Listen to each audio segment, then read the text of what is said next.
अयोध्या में कैसा था पूर्व में राम मंदिर और किसने बनवाया था?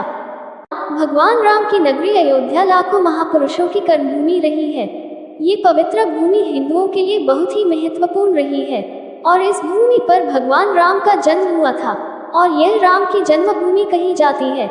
इस राम के जन्मभूमि पर एक भव्य मंदिर बना था जिसे तोड़ दिया गया था और इस जगह पर मस्जिद बना दिया गया।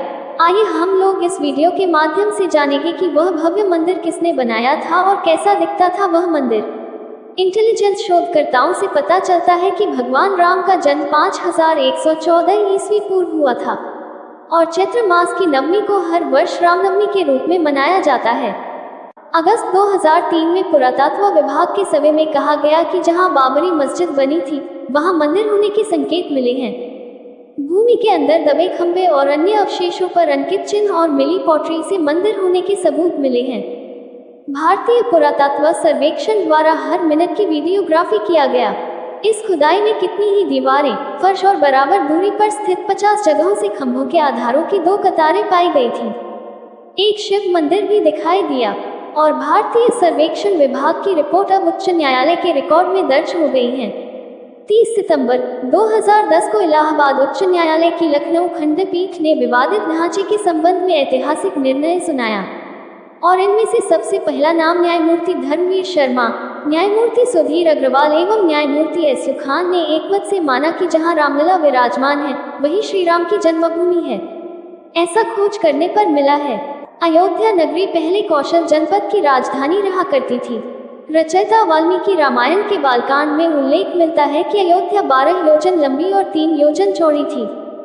वाल्मीकि रामायण में अयोध्यापुरी का वर्णन विस्तार से किया गया है। रामायण में अयोध्या नगरी सरयू तट पर बसे होने और उस नगरी के भव्य एवं समृद्ध होने का उल्लेख मिलता है और अयोध्या नगरी में चौड़ी सड़कें और भव्य महल बनवाया गया था। बगीचे और आम के बाग थे और साथ ही चौराहों पर लगने वाले बड़े बड़े स्तंभ थे। हर व्यक्ति का घर राजमहल जैसा था और यह नगर 12 योजन चौड़ी अर्थात 96 मील चौड़ी थी। लंबी और चौड़ी इस नगर में सुंदर सड़कें थी। इंद्र की अमरावती की तरह महाराजा दशरथ ने अयोध्या नगरी को सजाया था। कहते हैं कि भगवान श्री राम के जल समाधि लेने के पश्चात अयोध्या कुछ काल के लिए उजाड़ सी हो गई थी, लेकिन उनकी जन्मभूमि पर बना महल वैसे का वैसा ही था। भगवान श्री राम के पुत्र कुश ने एक बार पुनः राजधानी अयोध्या का पुनर्निर्माण कराया। इस निर्माण के बाद सूर्यवंश की अगली 44 पीढ़ियों तक इसका अस्तित्व बना रहा और इस वंश का आखिरी राजा बृहद्बल अपने चरम पर रहा। कौशल राजा बृहद्बल की मृत्यु महाभारत के युद्ध में अभिमन्यु के हाथों हो गई थी। महाभारत के युद्ध के बाद अयोध्या उजड़ सी हो गई, मगर श्री राम जन्मभूमि का अस्तित्व फिर भी बना रहा। इसके बाद यह उल्लेख मिलता है कि ईसा के लगभग 100 वर्ष पूर्व उज्जैन के चक्रवर्ती सम्राट विक्रमादित्य एक दिन शिकार करते करते अयोध्या पहुंच गए। विक्रमादित्य को इस भूमि में कुछ चमत्कार दिखाई देने लगे। तब उन्होंने खोज आरंभ की और पास के साधु व संतों की सहायता से उन्हें मालूम हुआ कि यह श्री राम की जन्मभूमि है। उन संतों के निर्देश से सम्राट ने यहाँ एक भव्य मंदिर के साथ ही कूप, सरोवर, महल आदि बनवाए और कहा जाता है कि विक्रमादित्य ने श्री राम जन्मभूमि पर काले रंग के पत्थर वाले 84 स्तंभों पर विशाल मंदिर का निर्माण करवाया था। और यह भी इतिहास में जिक्र किया गया है कि विक्रमादित्य के बाद के राजाओं ने समय समय पर इस मंदिर की देखरेख की और उन्हीं में से एक शुंग वंश के प्रथम शासक पुष्यमित्र शुंग ने भी मंदिर का पुनर्निर्माण करवाया था। पुष्यमित्र का एक शिलालेख अयोध्या से प्राप्त हुआ था जिसमें उसे सेनापति कहा गया है तथा उसके द्वारा 2 अश्वमेध यज्ञों के किए जाने का वर्णन भी मिलता है और अनेक अभिलेखों से ज्ञात होता है कि गुप्त वंशीय चंद्रगुप्त द्वितीय के समय अयोध्या गुप्त साम्राज्य की राजधानी थी। गुप्तकालीन महाकवि कालिदास ने भी अयोध्या के बारे में कई बार उल्लेख किया है और इसके बाद कहते हैं कि चीनी भिक्षु फाहियान ने यहाँ देखा कि कई बौद्ध मठों का रिकॉर्ड रखा गया है और 7वीं शताब्दी में चीनी यात्री हेनत्सान भारत में आया था।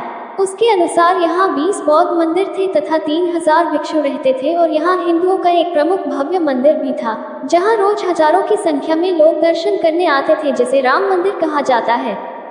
और इसके बाद ईसा की 11वीं शताब्दी में कन्नौज नरेश जयचंद आया तो उसने मंदिर पर सम्राट विक्रमादित्य की प्रशस्ति शिलालेख को उखाड़कर अपना नाम लिखवा दिया। पानीपत के युद्ध के बाद जयचंद का भी अंत हो गया। इसके बाद भारतवर्ष में आक्रमणकारियों का आक्रमण और ज्यादा बढ़ गया। आक्रमणकारियों ने काशी, मथुरा के साथ ही अयोध्या में भी लूटपाट की और पुजारियों की हत्या कर मूर्तियां तोड़ने का क्रम जारी रखा। लेकिन 14वीं सदी तक वे अयोध्या में राम मंदिर को तोड़ने में असफल रहे। विभिन्न आक्रमणों के बाद भी सभी झंझटों को झेलते हुए श्री राम की जन्मभूमि पर बना भव्य मंदिर 14वीं शताब्दी तक बचा रहा। कहते हैं कि सिकंदर लोदी के शासनकाल के दौरान यहाँ मंदिर मौजूद था और 1527 से 1528 ईस्वी में अयोध्या में स्थित भव्य मंदिर को तोड़ दिया गया और उसकी जगह बाबरी मस्जिद बना दिया गया। और संतों का कहना है कि मुगल साम्राज्य के संस्थापक बाबर के एक सेनापति ने बिहार अभियान के समय अयोध्या में श्री राम के जन्मस्थान पर स्थित प्राचीन और भव्य मंदिर को तोड़कर एक मस्जिद बनवाई थी। दोस्तों, ये कहानी आप सभी लोगों को कैसी लगी मुझे कमेंट में जरूर बताना और ऐसे ही वीडियो को देखने के लिए चैनल को सब्सक्राइब करें। धन्यवाद।